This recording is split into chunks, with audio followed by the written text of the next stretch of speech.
Scene 1. The arrival in 1842. British forces camped near the Bala Hissar fort.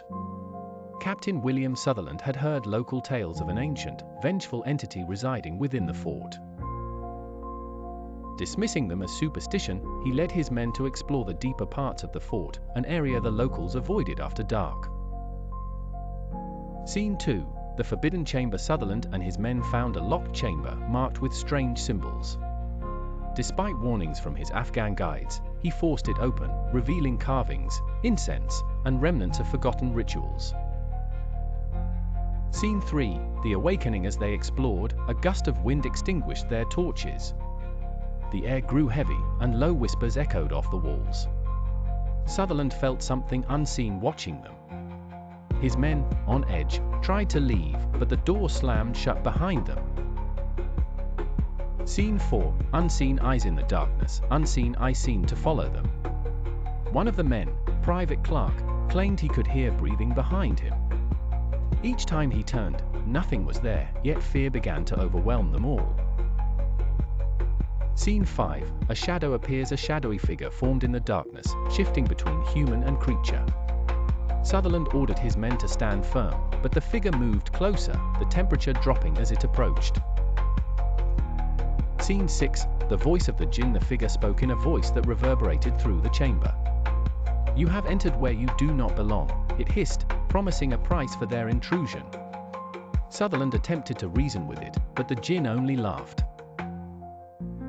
Scene 7. Clark's fate. Terrified, Clark ran towards the door, pounding on it. As he touched the iron, his body convulsed violently, collapsing lifeless to the floor. His face, even in death, was twisted in agony. Scene 8. The mark of the Djinn. Sutherland felt a cold touch on his arm. A black mark spread across his skin, like ink in water. The Djinn had marked him, signaling that none would leave alive. Scene 9. Desperate escape. In a panic, they searched for another exit, but there was none. The Djinn loomed larger, its whispers growing louder. Sutherland knew they were running out of time.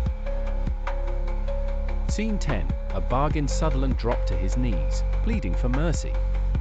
The Djinn paused, considering. "Leave this place," it said, "but know your life is mine now. You will carry me until the end of your days." Scene 11. Haunted. The door creaked open, and Sutherland and the remaining soldier fled. They never spoke of what had happened. Both knew they had been forever marked.